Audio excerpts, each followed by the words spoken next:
नत्वा गणपतिगुं हवामहे कविं कवीनामुपमश्रवस्तमम् ज्येष्ठराजं ब्रह्मणां ब्रह्मणस्पत आनः शृण्वन्नोतिभिः सीदसादनम् ॐ महागणाधिपतये नमः। अस्य श्रीरुद्राध्याय प्रश्नमहामन्त्रस्य अघोर ऋषिः अनुष्टुप्-छन्दः सङ्कर्षणमूर्तिस्वरूपो योऽसावादित्यः परमपुरुषः स एष रुद्रो देवता। नमः शिवायेति बीजम् शिवतरायेति शक्तिः महादेवायेति कीलकम् श्रीसाम्ब सदाशिवप्रसादसिद्ध्यर्थे जपे विनियोगः। ॐ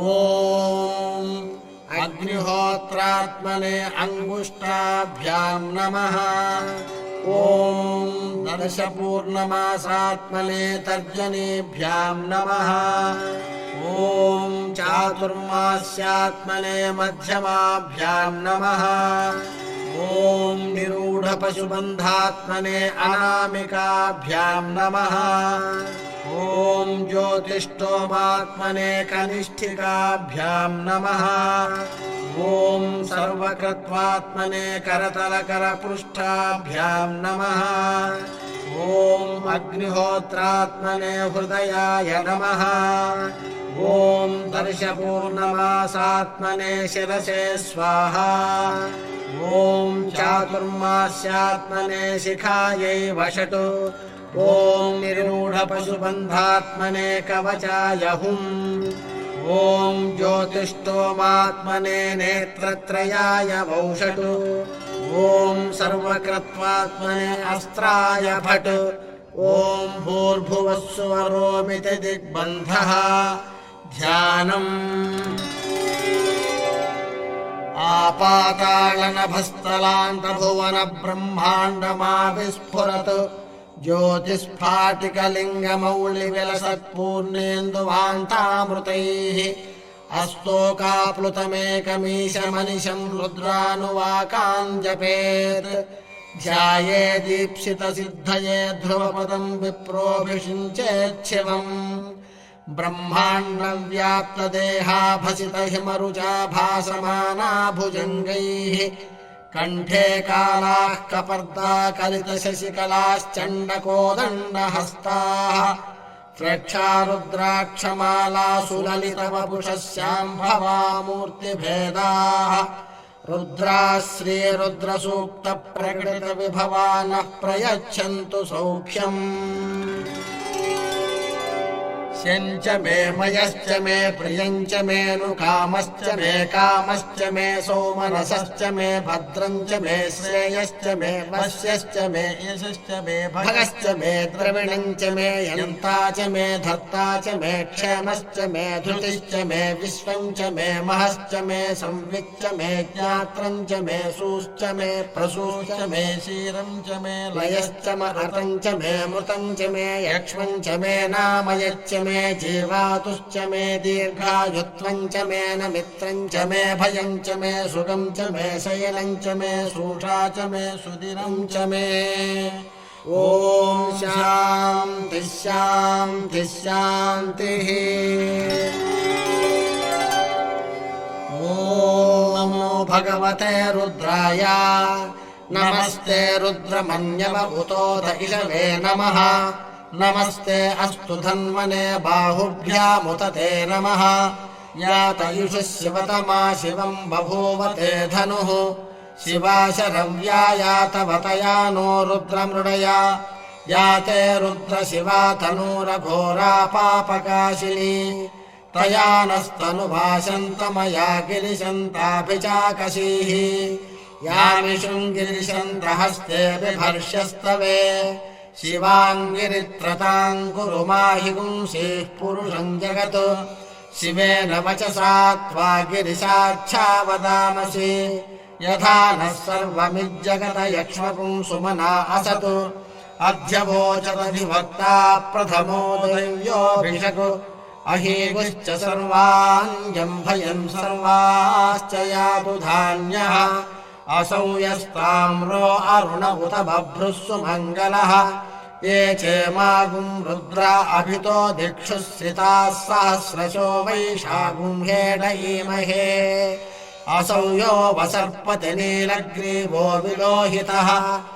उतैनं गोपा अदृशन्नदृशन्नुदहार्यः उतैनं विश्वाभूतानि स दृष्टो मृडयातिनः नमो अस्तु नीलग्रीवाय सहस्राक्षाय मेढुषे अथो ये अस्य सत्त्वानोऽहं तेभ्यो करं नमः प्रमुञ्च धन्वनस्त्वमुभयोरात्रियोर्ज्याम् याश्च ते हस्त इषवः पराता भगवो वपा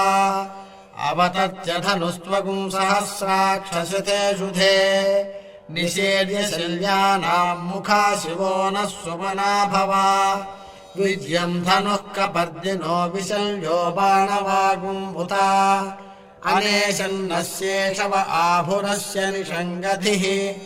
याते हेतिर्मीढुष्टमहस्ते बभूवते धनुः तयास्मान् विश्वतस्त्वमयक्ष्मया परिभुजा नमस्ते अस्त्वायुधाय नातताय धृष्णवे उभाभ्यामुत ते नमो बाहुभ्याम् तव धन्वने परिते धन्वनो हेतिरस्मान् वृणक्तु विश्वतः अथो यैषिधिस्तवारे अस्मन्निधेहितम्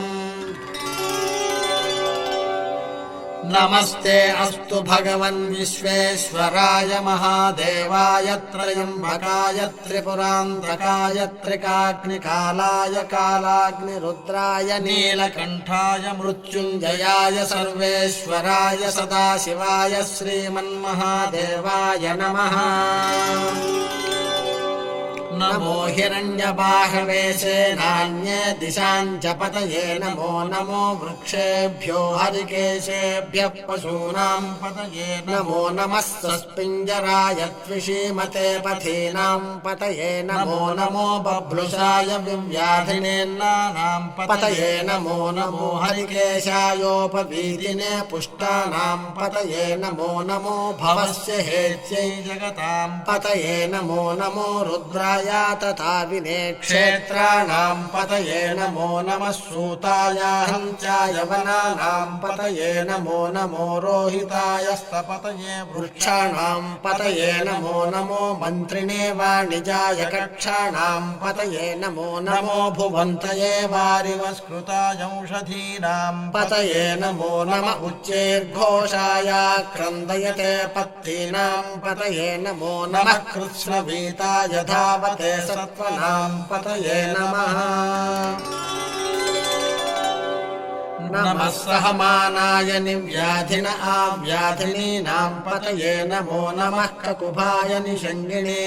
स्तेनानाम् पतये नमो नमो निषङ्गिणैषधिमते तस्कराणाम् पतये नमो नमो वञ्चते परिवञ्चते स्थायूनाम् पतये नमो नमो निचेरवे परिचरायारण्यानाम् पतये नमो नमः सृकाविभ्यो जिघागुंसद्भ्यो मुष्णताम् पतये नमो नमो मद्भ्यो नक्तञ्चरभ्यः प्रकुण्डानाम् पतये नमो नमः उष्णीषिणे गिरिचराय कुलुञ्चानाम् पतये नमो नमः इषुमद्भ्यो धन्वायुभ्यश्च वो नमो नमः आतन्वानेभ्यः प्रतिदधानेभ्यश्च वो नमो नमः आयच्छद्भ्यो विसृजद्भ्यश्च वो नमो नमोऽस्यभ्यो विद्यभ्यश्च वो नमो नमः आशीनेभ्यश्च यानेभ्यश्च वो नमो नमः स्वपद्भ्यो जाग्रद्भ्यश्च वो नमो नमस्तिष्ठद्भ्यो धावद्भ्यश्च वो नमो नमः सभाभ्यः सभापतिभ्यश्च वो नमो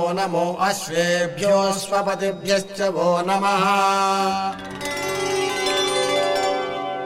नम आव्याधिनीभ्यो विविध्यन्तेभ्यश्च वो नमो नम उगणाभ्यस्त्रिगुंहतेभ्यश्च वो नमो नमो गृत्सेभ्यो गृत्सपतिभ्यश्च वो नमो नमो व्रातेभ्यो व्रातपतिभ्यश्च वो नमो नमो गणेभ्यो गणपतिभ्यश्च वो नमो नमो विरूपेभ्यो विश्वरूपेभ्यश्च वो नमो नमो महद्भ्यः क्षुल्लकेभ्यश्च वो नमो नमो रथिभ्यो रथेभ्यश्च वो नमो नमो रथेभ्यो रथपतिभ्यश्च वो नमो नमः सेनाभ्यश्चेनानिभ्यश्च वो नमो नमः क्षत्रुभ्यश्च सङ्ग्रहेतृभ्यश्च वो नमो नमस्तक्षभ्यो रथकारेभ्यश्च वो नमो नमः कुलालेभ्यः कर्मारेभ्यश्च वो नमो नमः पुञ्जिष्टेभ्यो निषादेभ्यश्च वो नमो नमः इषुकृभ्यो धन्वकृभ्यश्च वो नमो नमो मृगयुभ्यश्च वो नमो नमः स्वपतिभ्यश्च वो नमः नमो भवाय च रुद्राय च नमः शर्वाय च पशुपतये च नमो नीलग्रीवाय च शितिकण्ठाय च नमः कपर्दिने च व्युक्तकेशाय च नमः सहस्राक्षाय च शतधन्वने च नमो गिरिशाय च शिपिविष्टाय च नमो मेढुष्टमाय चेषुमते च नमो ह्रस्वाय च वामनाय च नमो बृहते च वर्षीयसे च नमो वृद्धाय च संवृध्वने च नमो अग्र्याय च प्रथमाय च नमः आशवे चाजिराय च नमः शीघ्र्याय च शीघ्राय च नमः पूर्व्याय चावस्वन्याय च नमः स्रोतस्याय च दीप्याय च नमो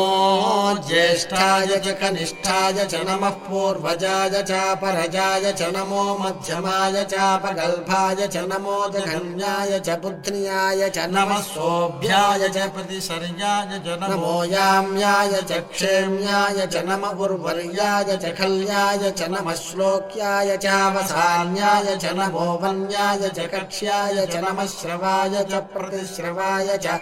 नमः आशुचेनाय चाशुरथाय च नमः शूराय चावभिन्दते च नमो भर्मिणे च वरोधिने च नमो बिल्मिने च कवचने च नमः श्रुताय च श्रुतसेनाय च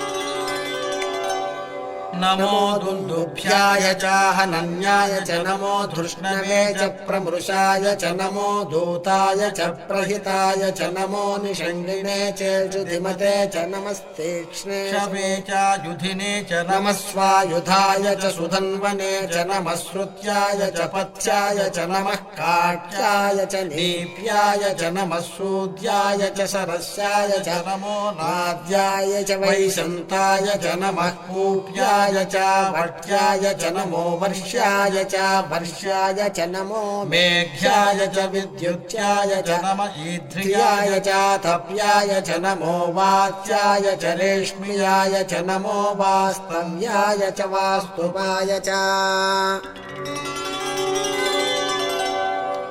नमः सोमाय च रुद्राय च नमस्ताम्राय च अरुणाय च नमः शङ्गाय च पशुपतये च नमः उग्राय च भीमाय च नमो अग्रे वधाय च दूरे वधाय च नमो हन्त्रे च हनीयसे च नमो वृक्षेभ्यो हरिकेशेभ्यो नमस्ताराय नमः शम्भवे च मयोभवे च नमः शङ्कराय च मयस्कराय च नमः शिवाय च शिवतराय च नमस्तीर्थ्याय च कूल्याय च नमः पार्याय च भार्याय च नमः प्रतरणाय चोत्तरणाय च नमः आचार्याय च लाद्याय च नमः शिष्प्याय च फेन्याय च नमः सिकत्याय च प्रवाह्याय च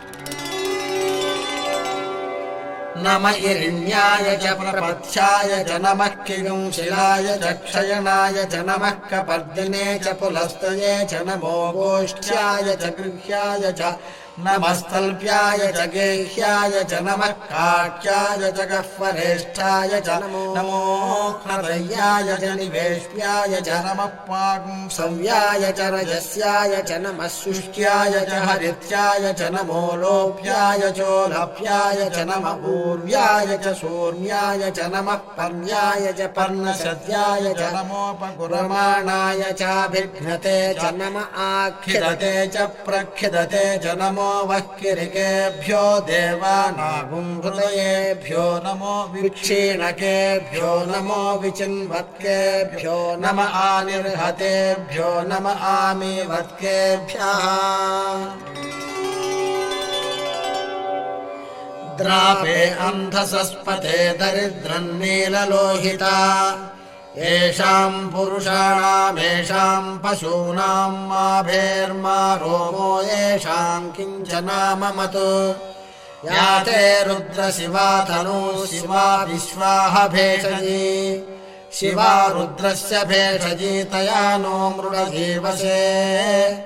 इमागुम् रुद्राय तपसे कपर्दिने क्षयद्वीराय प्रभरामहे मतिम् यथा नश्यमसद्विपदे चतुष्पदे विश्वम् पुष्टम् ग्रामे अस्मिन्ननातुरम्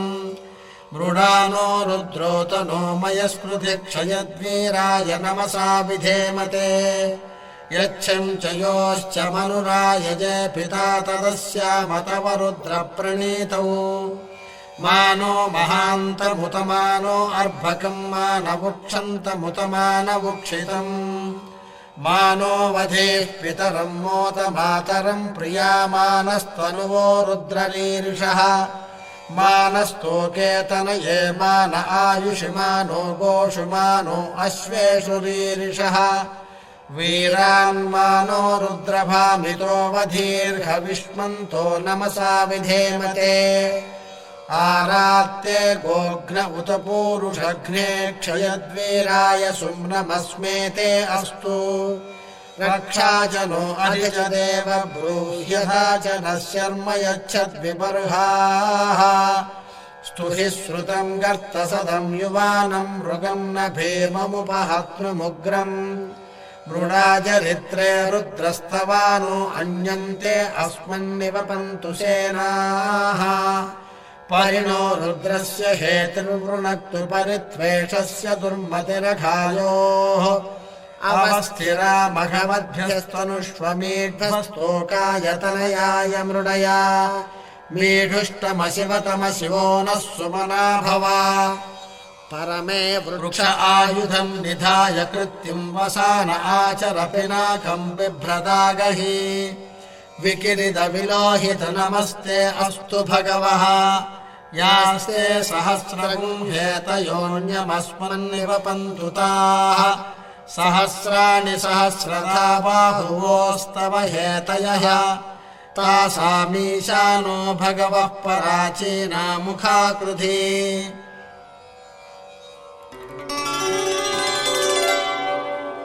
सहस्राणि सहस्रशो ये रुद्रा अधिभूम्याम्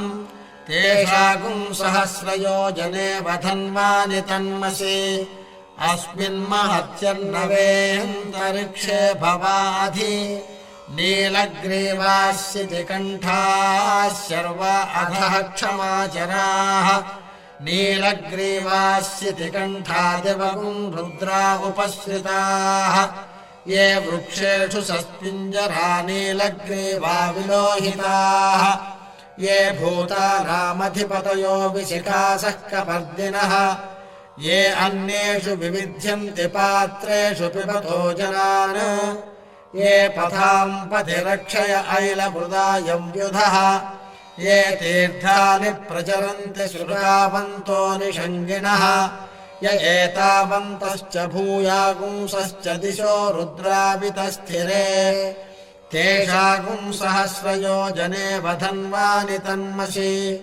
नमो रुद्रेभ्यो ये पृथिव्याम् येऽन्तरिक्षे ये दिवि येषामन्नम् वातो वर्षमिषभस्तेभ्यो दश प्राचेर्दश दक्षिणा दश प्रतीचेर्दशोदीर्चेर्दशोर्ध्वास्तेभ्यो नमस्ते नो मृडयन्तु तेयम् विष्णो यश्च नो द्वेष्टितम् भोजम्भे दधामि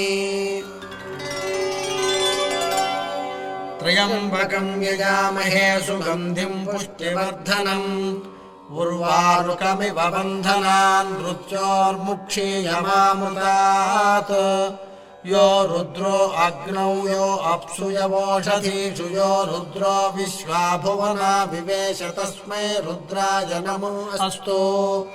तमुष्टुः यस्विषुधन्वायो विश्वस्य क्षयति भेषजस्य यक्ष्वा महेशौ मनसाय रुद्रम् नमोभिर्देवमसुरम् दुवस्य अयम् मे हस्तो भगवान् अयम् मे भगवत्तरः अयम् मे विश्वभेषजो युंशिहाभिमर्शनः एते सहस्रमयुतम् पाशा मृत्यो भत्याय हन्तवे तान् यज्ञस्य मायया सर्वानवयजामहे मृत्यवे स्वाहा मृत्यवे स्वाहा ॐ नमो भगवते रुद्राय विष्णवे मृत्युर्मे पाहि प्राणानाम् ग्रन्थिरसि रुद्रो मामिषान्तकः तेनान्नेनाप्यायस्व नमो रुद्राय विष्णवे मृत्युर्मे पाहि मम मृत्युर्नश्यत्वायुर्वर्धताम् ॐ शान्तिः शान्तिः शान्तिः।